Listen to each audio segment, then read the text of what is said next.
You want a piece of me? Do I feel lucky? Well, do you, punk?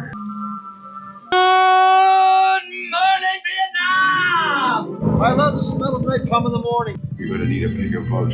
I feel the need for speed. I wish I knew how to quit you. Love means never having to say you're sorry. You do. You'll shoot your eye out, kid. What is up, film fans? Happy Thursday.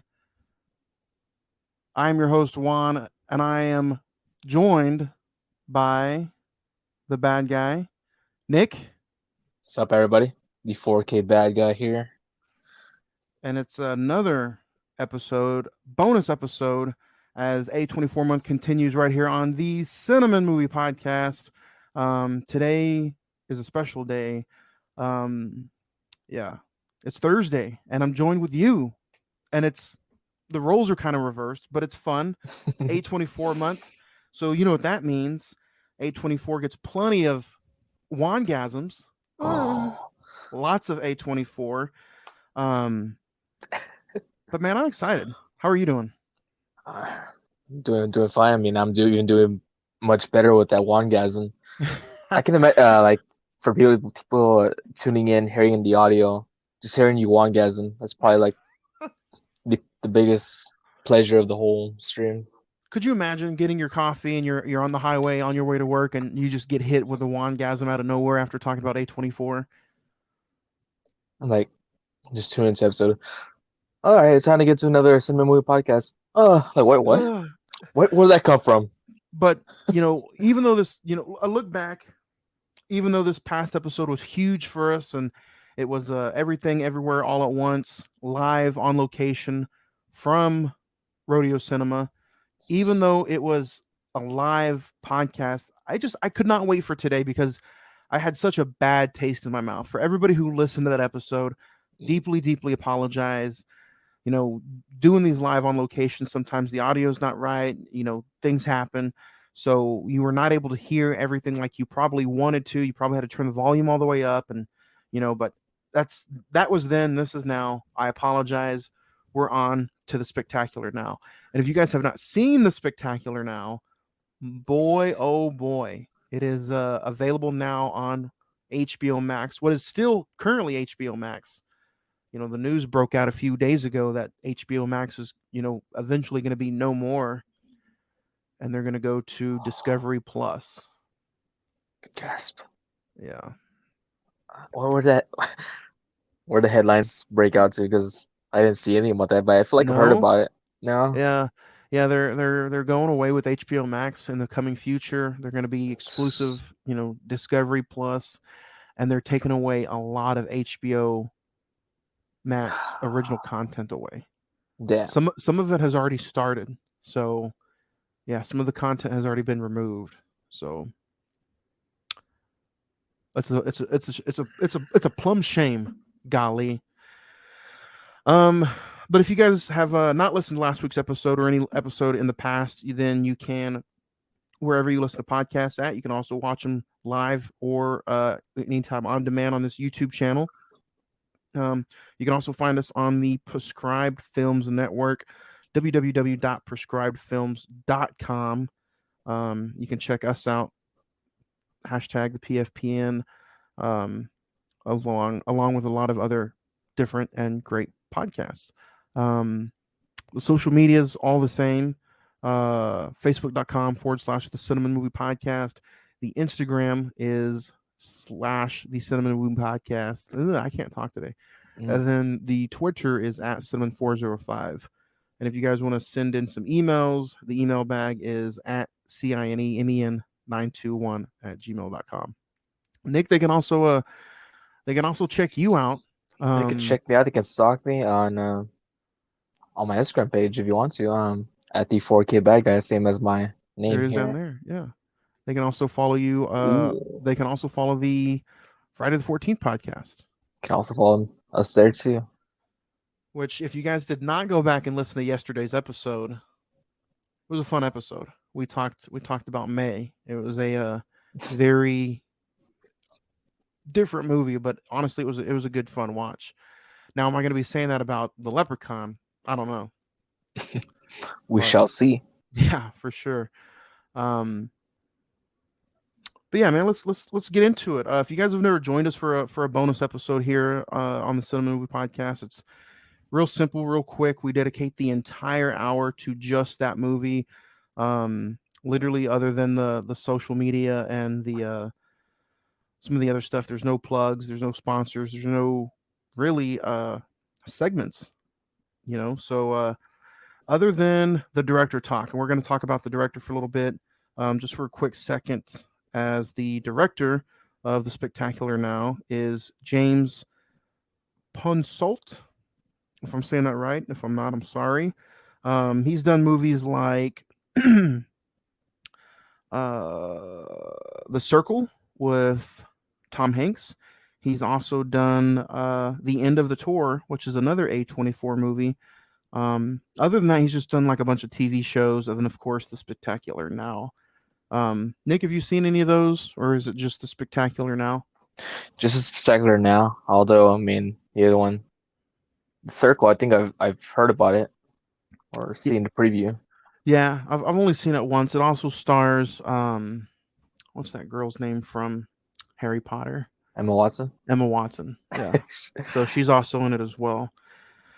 Um, but yeah, let's get into it. If you guys want to check out The Spectacular Now, it is currently streaming on. Again, we don't know for how long, but it is streaming on HBO Max. I assume it's going to be on there for a while because A24 just unloaded a bunch of movies on the HBO Max as soon as August started. So, yeah, there's a bunch of A24 movies on HBO Max now. The Spectacular Now debuted in theaters September 13th, 2013. IMDb currently has it at 7.1, Rotten Tomatoes at 91%. The Metascore is at 82%, while the Google users have it at 71%. The budget was $2.5 million, and it almost grossed $7 million at the box office.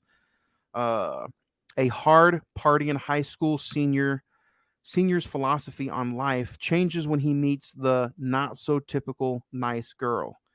Starring Miles Teller, Shailene Woodley, Kyle Chandler, Jennifer Jason Leigh, Brie Larson, Masan Holden, Nikki Rosler, Bob Odenkirk, and directed by James Polensold.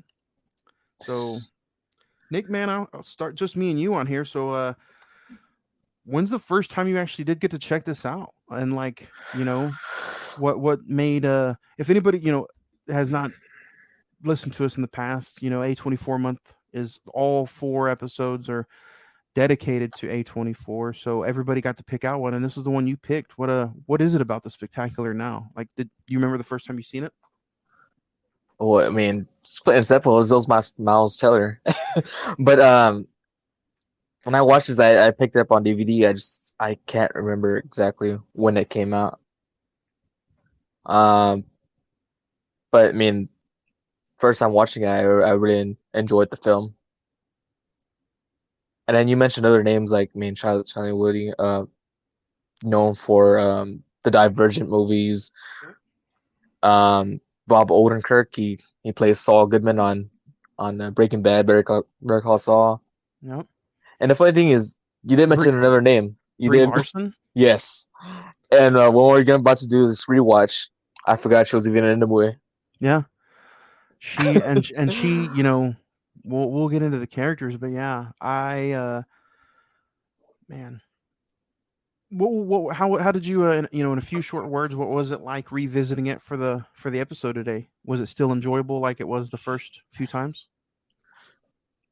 I mean, I always had a fun time tuning back in. I think it had been a little while since I've actually seen it. But I just find it quite interesting now seeing it for like a podcast, a stream type of thing. I mean, I always just watch the movie just to watch it. For the ones that may know me, I'm my whole thing is just mainly covering horror movies. So this was like huh.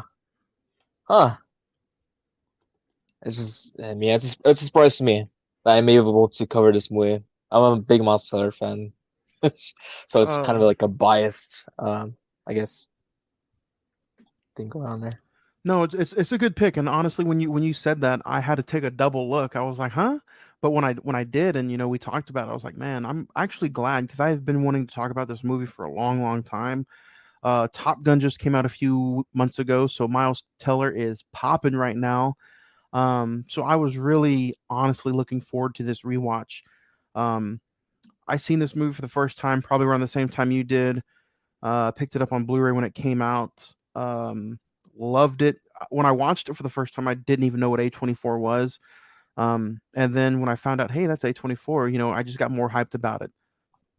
And then, yeah, for this rewatch today, I sat down, glued myself in the TV, and enjoyed every single second of it. And it kicks off super fast, like it's an hour and 30 minutes, goes in and goes out. Um, what do you think of the character Sutter Keeley, played by Miles Teller? Like you get introduced to him right off the bat as he's doing his essay. He clicking Clicking the click, clicking the clicker. because that's what I guess modern school is. You do, I mean, I don't know, doing work on like laptops. Yeah. Was it a laptop or was it like a full on desktop? I think it was a desktop, but yeah, I had But to do all my essays by hand, writing on paper. yeah, paper was that was it. But Yeah. um, the character, I mean, I would say it's an interesting character, but to me, I still felt it was kind of like typecasting, because I see. I'm trying to remember what the first movie I actually saw of this guy, but I saw him like he's known to be like the party guy or whatever. Yeah, what was Um, probably the first movie that I seen him in too. Um was he Project in X. was No, it that was a Project cameo. X? Was it just a cameo? That movie, it's funny because he's playing. I think he's playing himself, but Miles Teller then was not even a big actor to be like, oh, who is this guy? But I think it was 21 and over, I believe. 21 and over, that's the one. Yep. Man, he was in Footloose. Footloose. I think I He only was saw it once. yeah, Footloose, Project X, Spectacular Now, 21 and over, Whiplash, That Awkward Moment, Mm, Divergent, Fantastic Four, Bleed for This, War Dogs. Yeah, he's in some stuff, man. he's done a lot of good stuff. And the other movies you mentioned there, Whiplash is actually my favorite movie of his. Whiplash Um, is really good. yeah, with the J.K. Simmons. Yep. But I mean, besides his like, he's showing like the some of the well, he's done before, but I think in this movie he kind of brought more like a dramatic side to him. Hmm. Like he can go. Yeah, and doing some quick research for this movie, there's a good 20-minute documentary or special features about this movie on the Blu-ray DVD. He's like, this is the first movie where I'm in every single shot, and he was like, he didn't have like a hard time with it, but he was like, it was kind of a challenge being, you know, The being main in lead. every single shot. Yeah, being the lead. He's always been the side guy. Yeah. One of the priest. Um. So like, and in the first literally like 10 minutes, you meet Sutter, you meet Amy. Um, he gets drunk and he passes out in front of her house, and it's almost like I don't want to get too biblical, but with this, but it's like he passed out and was reborn when he like seen her, like she was like a guardian angel, you know. Wake up, see her, and things And just change. that, all that was just like the opening of the scene. What was like 5, 6 minutes? I don't know. Yeah. It was like a good opener. And then as soon as he wakes up, that's when you see that title card, the Yep. spectacular now wakes up from it. Thought that Yeah. was pretty cool. Yeah. Good open. Good meeting of the characters. Um, I will say when I first saw this movie, I was like, man, I hope somebody doesn't die. I hope somebody doesn't like Mm. I hope somebody doesn't die, or I hope like you There's a know, scene that teases. um what did you think? What? Did Did I you think think someone's gonna somebody die? yeah, when you first like watched it? No, maybe not. No. I don't. I have seen movies where I mean, there's a character that dies. It's a very similar type movies. Yeah. Um I'd say maybe where it sees it. Maybe, but no.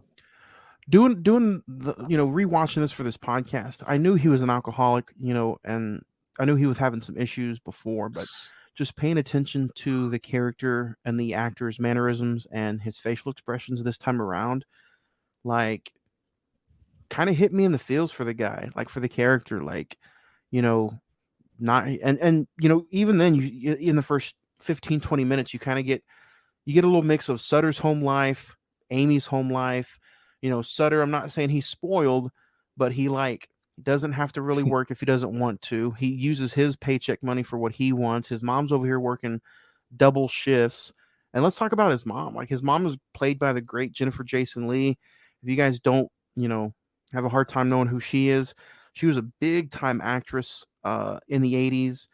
Um, she still does a lot of good stuff now. But yeah, that's how she is introduced. Um, she's complaining that he didn't do what she needed to do. She's got to go to work now with wrinkled clothes, and she's got to just do a double. Um, so he can kind of do what he wants. But then you look at Amy's home life, and like she has to go to school, look after her brother, go get the groceries, do her mom's paper route, plus use her paycheck to help pay for the utilities and stuff. So two different home lives, two different characters, and they clash, but they clash really in a good way.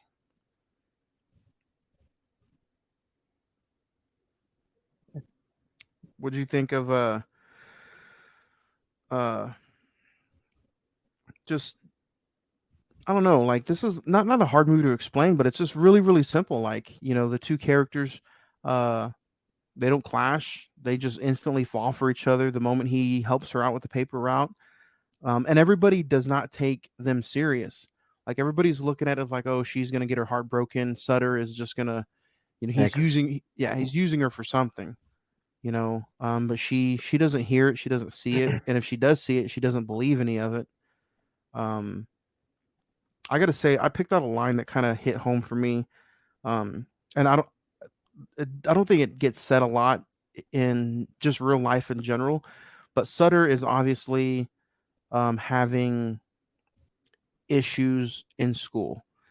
Like, he's failing, he's not the best student, and his teacher, um, in the first scene of the movie, not the first scene, but the first scene where the teacher, Mr. Astor, is talking to him, wants him to stay after class for just a little bit because he's trying to hurry up and go to the lunchroom and have lunch with Amy because he said he would.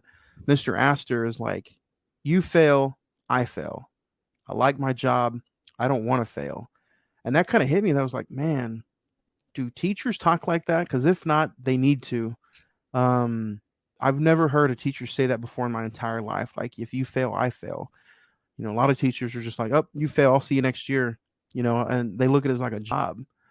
At least where I come from. Um, and again, I know this is a movie. I know this is Hollywood, handwritten script and stuff.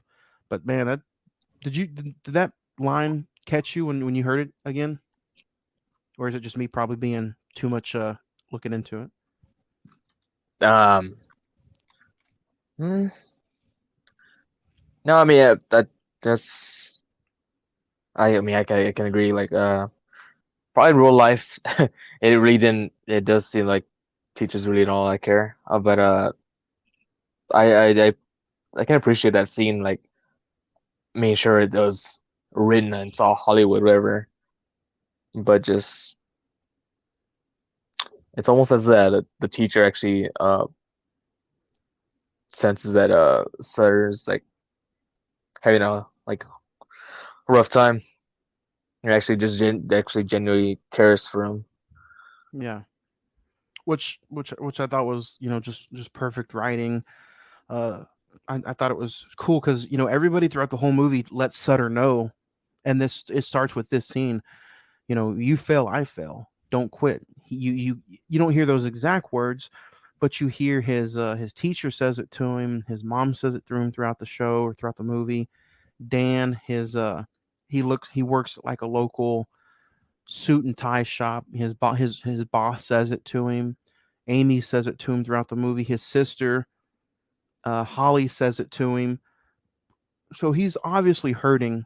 The divorce, the separation, his mom keeping him away from his dad. He's obviously hurting.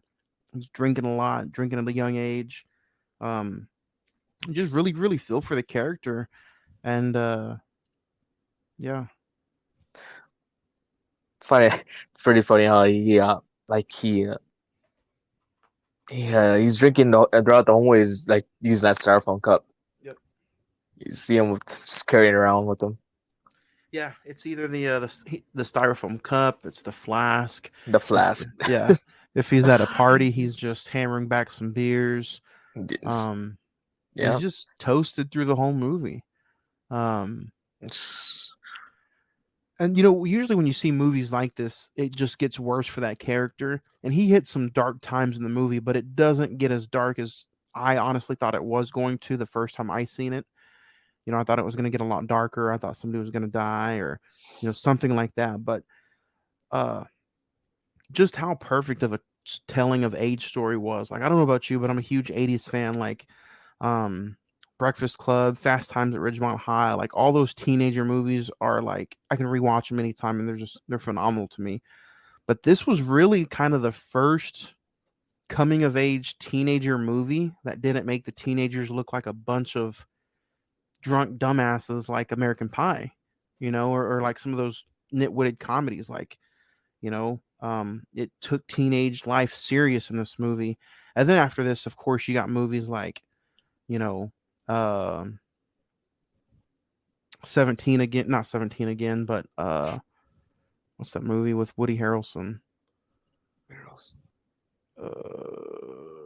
Anyway, you get more serious coming of age teenage movies after this. Another one I can point out is like Eighth Grade from another A24 movie. Eighth Grade is another good coming of age story. Lady Bird. So more of those came out after this. This was really probably the groundwork for some of those. Um, what did you think of the party? He obviously still has feelings for Cassidy, which is played by Brie Larson. Hmm. She breaks up with him because he's sitting in a car with another female talking to her, and she catches him. I But feel like that was kind of used as like a gateway excuse of wanting to split up. I mean, he obviously she didn't catch him like making out with the girl because his whole intention was just to help his friend out with the other girl. trying to get Yeah, trying to get him some action. And I mean, you find out later on in the movie that Brie Larson's character she wants a future, and she knows that uh, is it I'm trying to butcher his name. Marcus. Sutter Oh, Sutter. Yeah, Sutter with the U, right? yeah, But yeah, like he's pretty much living in the now, like the movie Spectacular Now, but yeah. yeah, he's not moving forward, and she wants to.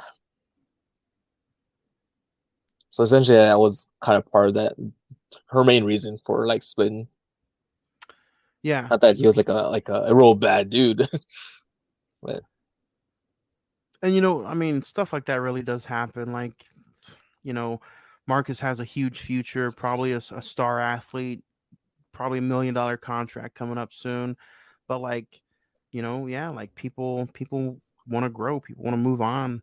And but when they go to the lake party and he takes Amy with him, I almost felt like he used Amy at the time to try to make Cassidy jealous, and then he was just going to pawn her off on some of the nerdy guys while he goes and tries to get Cassidy back.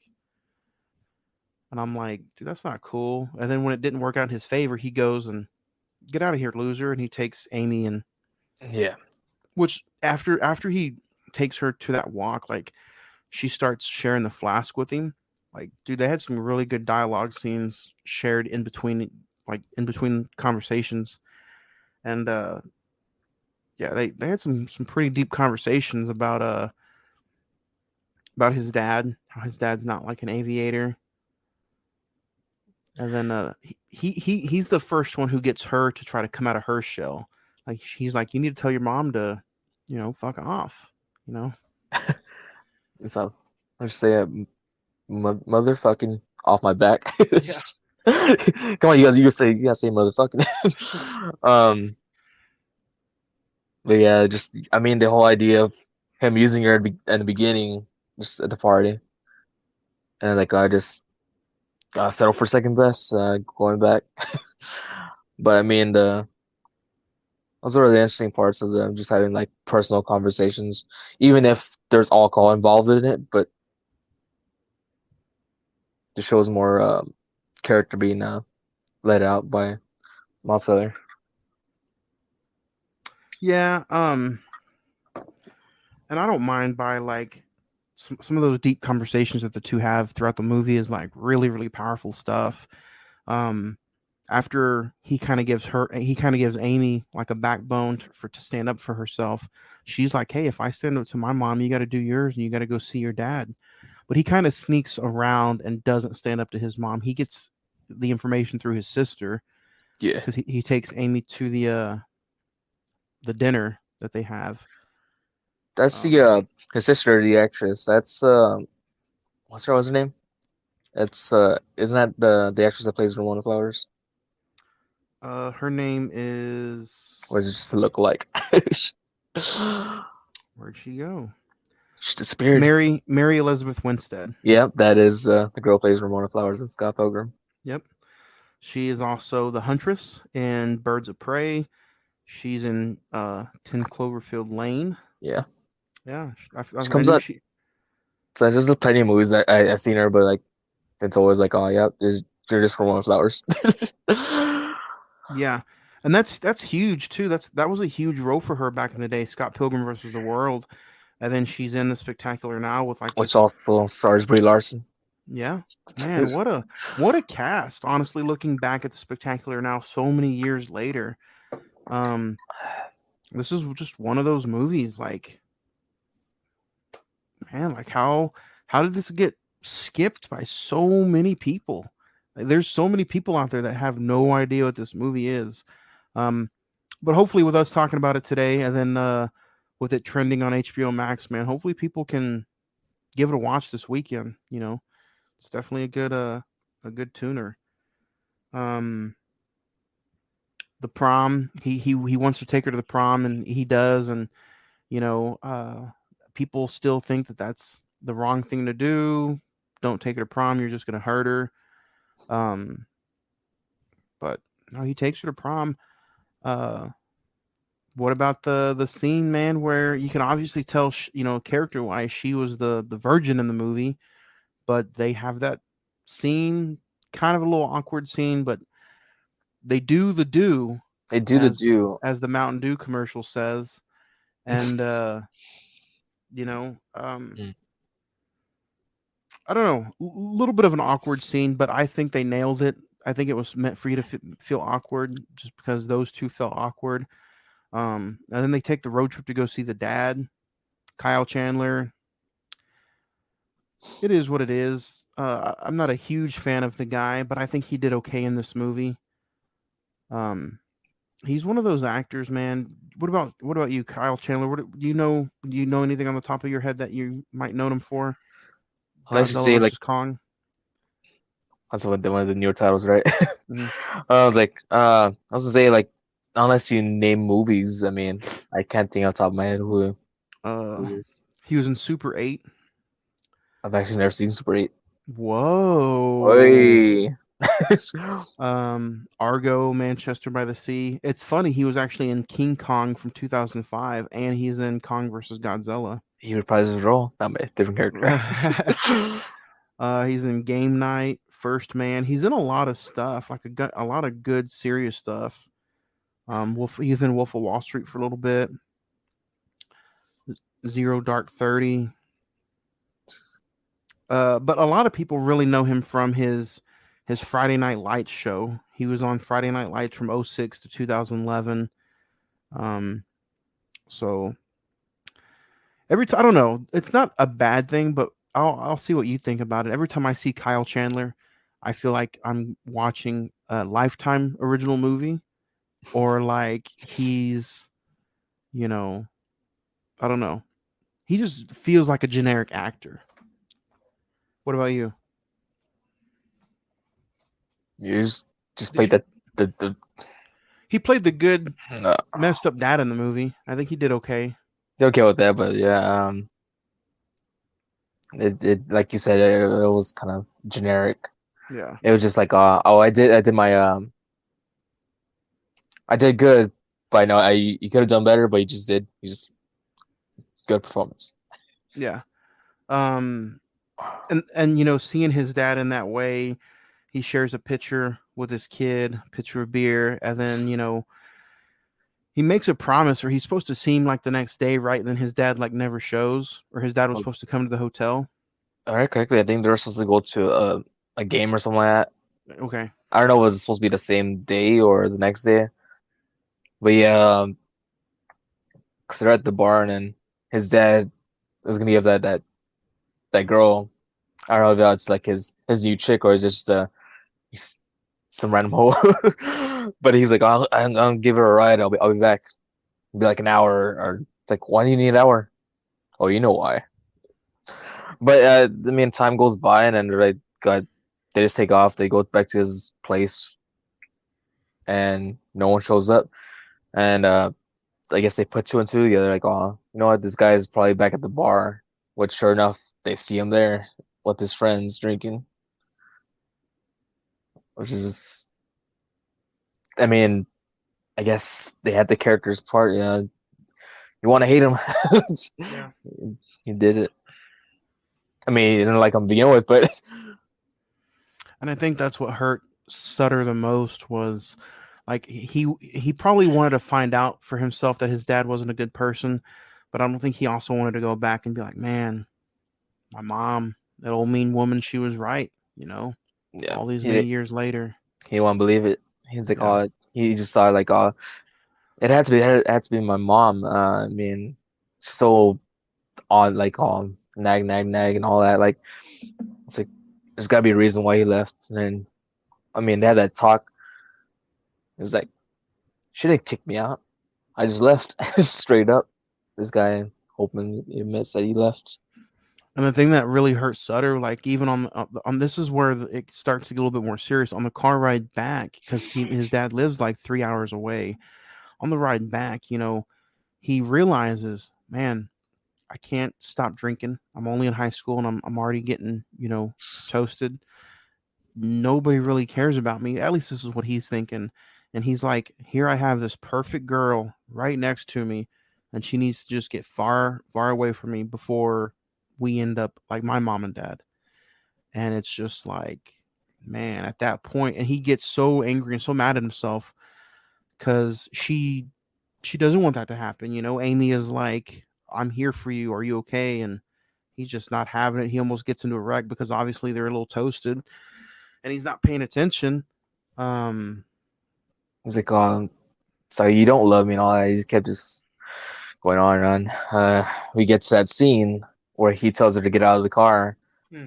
She's just so like hesitant and not wanting to, but she's just there standing by, and then the car goes by. I mean, it's you see her get hit, but you don't know how bad the impact was. yeah.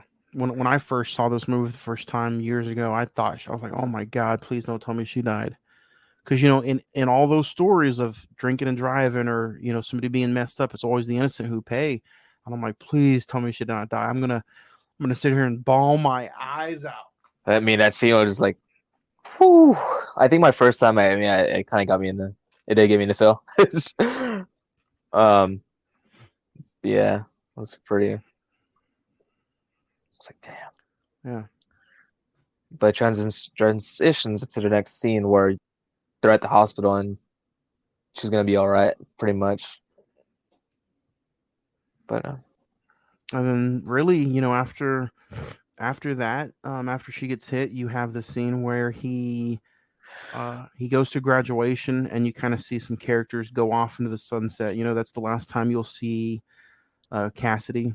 Cassidy tells him that she's going to California now with Marcus, and Marcus, there's even the scene where he talks to his boss for like one of the last few times. Bob Odenkirk is not in this movie for a long time, but the few scenes that he's in, he kind of just not demands your respect, but you can tell that he is Sutter's father figure in his life. I'm sure he can smell that he drinks on the job. You know, yeah, he definitely um, knows. yeah, but he's that guy who just looks out for him. He knows he doesn't steal. He shows up for work. And that's why I wish this movie was just maybe a few minutes longer, just because I would have liked to see a little bit more of Bob Odenkirk in that. I haven't went back and looked at the deleted scenes, but I would have liked to see Bob Odenkirk in that father figure role more. But I think you still get enough sprinkle in there to know that that's his, yeah, his father figure. I'm always surprised, like seeing this guy appear in like just different random movies. Like it was pretty. I remember seeing him in like The Disaster Artist. He's like a small little role. It's like, oh, there he is. I mean, my first exposure to this guy was, of course, Breaking Bad. Yep. They think he's a pretty cool actor. Just there's a lot of underrated films I need to get into. Really good actor. Have you seen Nobody? No, I've not seen it yet. No. But I mean, I know of it. I've Yeah. seen the cover and everything. Just it's always been slapped in my. It was always slapped in my face right around the time it was coming out. Maybe we might have to throw a bonus episode on here later on in the future and talk about Nobodies.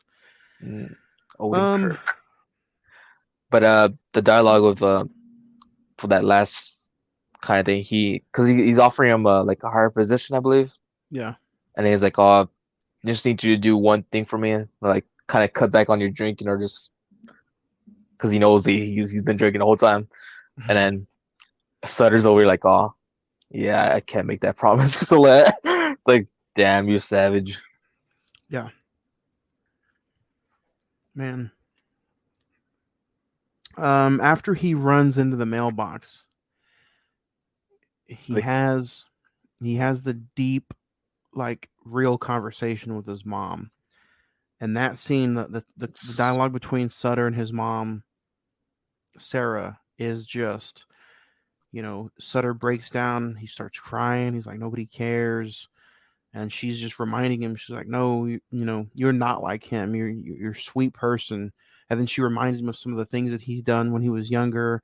it Even was, one of the moments was like he had carried a boy else in crutches, I believe, his backpack and his books, or a little girl. I think her was it her mother or her parents, maybe both of them died, and he tried to offer her to live with them as like foster family, Yep. Man. just to show you how good a person he actually is. I Yeah. was like, And then, just thinking about that, like, man, that movie, that scene right there just kind of like gut punched you, because like you knew he was going through stuff through the movie, but man, he broke down. He just explained why and explained how everything was going, and um hit you in the feels again, like, you know, it's especially like, being, if you ever think you're coming into like a happy romantic film, this ain't it. yeah. This Oh is yeah. And this was still way early on in like the A24 catalog, to where like that logo didn't mean like a half baby, half lamb person coming for you or something. So like the lap. that that logo still, I'm not going to say it didn't mean anything, but nobody knew what was going to come. So people didn't know what to expect of this movie. They probably, teen drama, which that's exactly what it is. But like, man, set the tone and set the bar for some of these upcoming coming of age A24 movies. And um, I liked one of the ending pieces of dialogue, like because at the beginning of the movie he's writing out the essay, and at the end of the movie, the essay he's still writing out the essay, but he's trying to figure out how to end it. Um, and he says it may be too late for this essay, but it's never too late for me. And that's all the happy moment that you need for this movie, because you're just like, so what? He's finishing the essay with a bottle of beer next to him. He'll still be all right. But just with that ending, like that final dialogue scene was just like epic. I think that's how you end the movie. And then, watching it today, you realize that he is going up to Amy's front door, and like she opens the door right and she comes out and she looks at him, right? It's well, she's actually at college, Yeah, okay, university. I mean, you're getting it. yeah. Same point, but yeah, it's university because there's a scene where she's heading off. She's gonna go on the bus and she's waiting for Sutter to appear, but he doesn't do it because he's still in his mindset that like she can do better. She Yeah. doesn't need someone like me to drag her down because he still feels kind of Guilty. guilty from his previous relationship with what's her name, Brie Larson, Cassidy. but Cassidy. He doesn't want to go through the same thing again. That's why he goes to the bar and even drinks more. Yep. But yeah, that was one of those things like, damn it, Sutter. You could at least went out there and set her by. And I mean, I've never read the novel, but this is based off of the novel. The Spectacular Now. Tim Tharp wrote the book. So I've never read the book, but I kind of wonder now if the book ends the same way the movie does.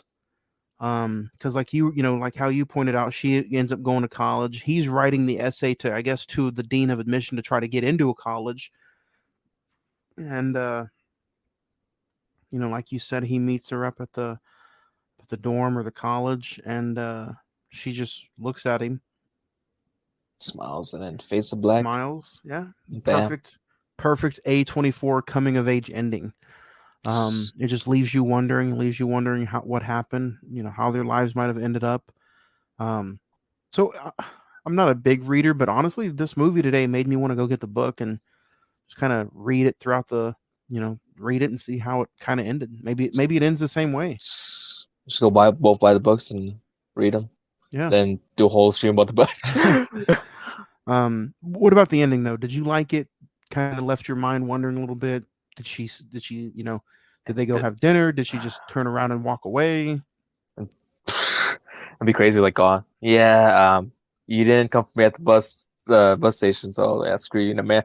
I mean, it's left to the imagination, but I like to believe from there they picked back up. Probably didn't rush into as fast as they did the first time. Just kind of slow steps this time around. Yeah, for sure. Man, I gotta say I like the ending. I really enjoyed it. I just kind of like I said, like you said, made you kind of just guess throughout. Throughout the whole movie though, how enjoyable was the chemistry between these two? Miles Teller, Shailene Woodley, like they were just a joy to watch. The pacing, I don't, you can answer too, but to me the pacing of the movie just flew by. I think that's one of the main reasons why I actually enjoyed the film, just based off their chemistry. I mean, they've acted together. I think it was Divergent came out before this movie, I believe. So they were in those movies, but even then, Miles Teller's role is pretty small in that film series. But I was just surprised, like, they're probably like behind the scenes friends type of thing. Yeah. Did you get to go check out Top Gun? I'm a fake Monster fan. I've not seen it yet. I think I think that's a movie that even if you're not a Tom Cruise or Top Gun fan, like Miles Teller again in that movie, like he just dude, he's phenomenal. And I think looking all the way back to his role in this Spectacular Now in 2013, I am not surprised that he is where he is now. I think the stars are the limit for this dude. Like, it wouldn't surprise me if you see him in something bigger than Top Gun. And Top Gun is huge this year. I mean, it made over $1 billion already. And I think Miles Teller is just, whether it be, another shot at a Marvel movie just to make the money, or whether he's in like a huge, huge movie outside of a superhero movie. I don't even think he needs to be in a superhero movie. I think Top Gun just launched him to where he can do whatever he wants now. Yeah, I think it's one of the main reasons why I didn't go see Top Gun like right away because I was planning on seeing the first one and then going into it. It's just one of those things like time passes you up, and Yeah. there was other movies that I wanted to go see in theaters. Like I had saw the Black Phone, I Oh saw yeah, yeah. Nope. Um, but I mean, it's still in theaters. It's just that it's kind of getting closer to the point where it's going to be on physical media. No, yeah. And I mean, if you watch this channel and you've listened to the podcast before, you know that we're all like big, physical media fans. So I think the Blu-ray Steelbook releases in September. So Around there, yeah. yeah.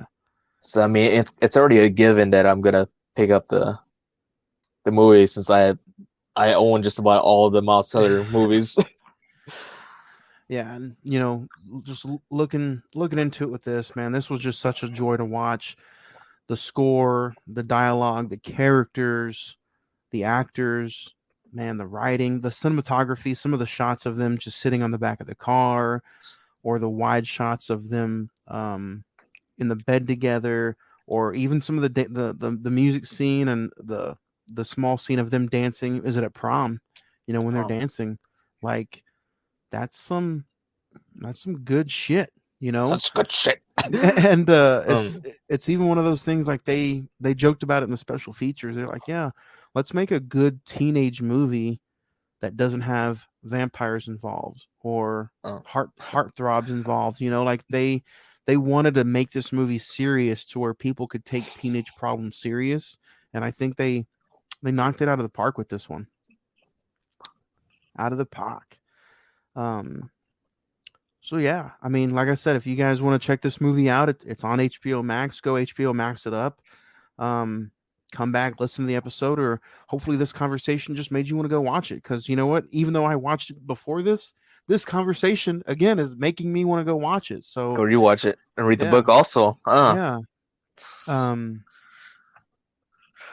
what about you? Do you have a favorite scene that you There's may want to that talk is about? that is damn tough questions. um, whether I would say, damn. I mean, s- sounds real cheap to say like the whole movie is my favorite scene, but I mean, I can appreciate the opener right after the spectacular tower car goes on. I enjoy that. Uh, the car scene when the she gets hit, and or even him just talking to his mother. That Yeah. that last emotional scene. And the paperback, you guys can get the paperback on Amazon for just $10. Um, so yeah. Uh, and then like I said, if you're a physical media collector, you can get the Blu-ray for $10 as well. But it's on HBO Max, so go check it out. I highly recommend it. Nick, I know you're the same. If I had to mention a favorite scene, I didn't really mention this, but I honestly like the scene where Amy's friend comes to Miles, or comes to Sutter. Sutter, and she's like, Tara is her name, and she comes to him and she's like, "Hey, you're not talking to Amy. She kind of told me to just go get lost. And like that kind of made me feel good because some of him was rubbing off on her and she was like taking what he said serious. I thought that was a good scene. Um, the scene where she gets her own flask, like he gets her a flask. It's a really heartwarming scene. Um, and then if I had to name one more, probably the scene where him and his mom's reminding him how good of a person she is. So really good movie, really, really enjoyable. Everything All at Once kicked off the entire month of A24. But honestly, I'm glad that this movie kicked off our bonus series of A24 movies because this was a phenomenal movie, and the bar is set. Spectacular. It's spectacular. The bar is set really, really high. So I hope some of the other movies can live up to this. And honestly, some of the conversations that hopefully I think this was a great conversation. Hopefully the other guys can follow up with what you did, Nick, because this was a really good conversation today. So you set the bar really high with this movie and this pick. Star rating, man, 1 out of 10. How many stars do you give the Spectacular now? The ball is in my court. In your court, man. Hey, but you're no man. Just pass back to you. I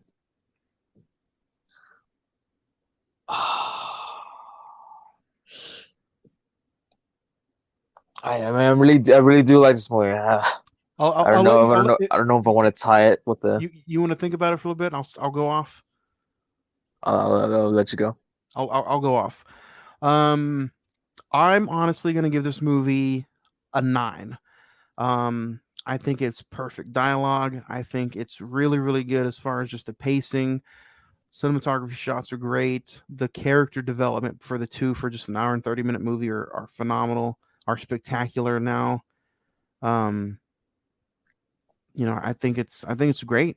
And the only thing that probably doesn't give it a 10 to me is I wish, and I never say this about a movie, but I wish it was just a little bit longer. Ooh, a little bit girthier. Yeah, a little bit more girth, just so I can see the ending of Miles Teller and Shailene Woodley between those characters. But a 9 is a pretty damn good score, so I'm going to give this movie a 9 out of 10.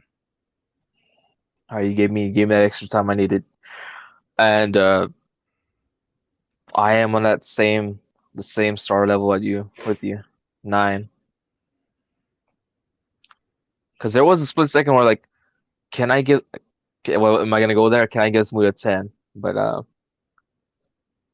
it's a little. For me, it's a little further behind Whiplash. A little behind. Yeah, Whiplash is really good. Yeah.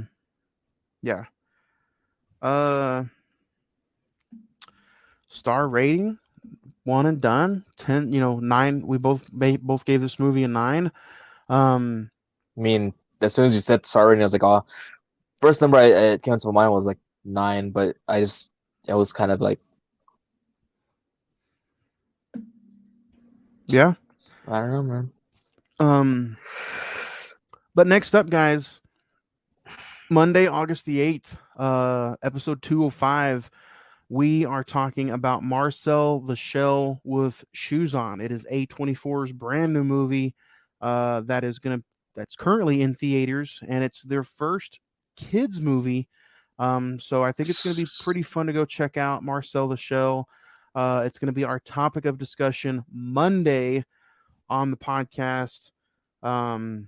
We are also going to talk our top 5 A24 scores, soundtrack scores. So I think this is going to be pretty fun. Top 5. Again, you guys can send in those emails and let us know your top 5s all the time at cinemen921@gmail.com. Nick, man, anytime you want to jump on any of these A24 episodes, man, just hop on. Until then, though, next week we'll talk to you on Wednesday for sure when we talk about Jennifer's Body. Excuse me? Right Talking about someone's body? On Friday the 14th. August the 10th, man. If you had any few last remaining words on Spectacular Now, what would you tell somebody? Go see it. Go see it right now, man. Go see it. Miles Teller is phenomenal. Charlie Wood also. I mean, even the surrounding cast, they're all good. And Yeah. A24. Yeah. So thanks Nick for joining us. Thank you everybody for listening and watching. And again, we will see you Monday for Marcel the Show right here on the Cine-Men Movie Podcast.